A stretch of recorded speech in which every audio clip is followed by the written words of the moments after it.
Hi friends, எல்லோரும் எப்படி இருக்கீங்க?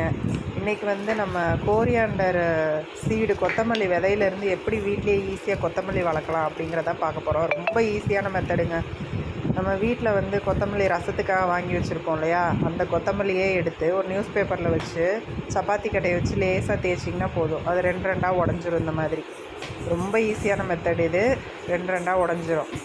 இந்த மாதிரி வந்து உடச்சிட்டு அதுக்கப்புறம் போட்டோன்னா அதோடய முளைப்பு திறன் வந்து ரொம்ப அதிகமாக இருக்கும். இந்த மாதிரி உடச்சி எடுத்துகிட்டு வந்துட்டு நம்ம இதுக்குன்னு பெருசாக மெனக்கிட வேணாங்க. ஸ்வீட் பாக்ஸு இல்லைன்னா நம்ம ஃபுட்டு வாங்கின டப்பா அந்த மாதிரி சின்ன சின்னதாக இருக்கும் இல்லையா, ஈவன் வந்து தேங்காய் கொட்டாங்குச்சி இருக்கு இல்லையா, அதில் கூட நம்ம போடலாம்.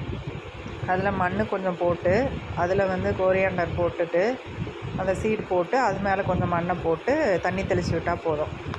அதே மாதிரி அந்த பாக்ஸோட கீழே வந்து பார்த்திங்கன்னா 1 இல்லை 2 ஓட்டை வந்து போட்டு விட்டுறணும். ஏன் அப்படின்னா நமக்கே தெரியாமல் நம்ம தண்ணி சம்டைம் நிறைய ஊற்றிடுவோம். அது ட்ரைன் ஆகிறதுக்காக கீழே 2 ஓட்டை போட்டுட்டு தண்ணி மட்டும் டெய்லி கொஞ்சம் கொஞ்சம் தெளித்தா போதும். இது வந்து நான் இன்றைக்கி வந்து போட்டிருக்கிற விதை. ஆனால் இதே மெத்தடில் நான் ஒரு 10 days முன்னாடி போட்டிருந்தேன். அது வந்து எப்படி வளர்ந்துருக்கு இப்போது அப்படிங்கிறத வந்து பாருங்கள். எவ்வளோ அழகாக சூப்பராக வந்து வளர்ந்துருக்குன்னு பாருங்கள். அந்த கொத்தமல்லியோட இலையே வர ஆரம்பிச்சிருச்சு. பார்த்திங்கன்னா தெரியும். நம்ம விதை போட்டதுலேருந்து ஒரு 4-5வது நாள்லேயே வந்து முளைக்க ஆரம்பிச்சிடும். இது வந்து 10வது நாள்.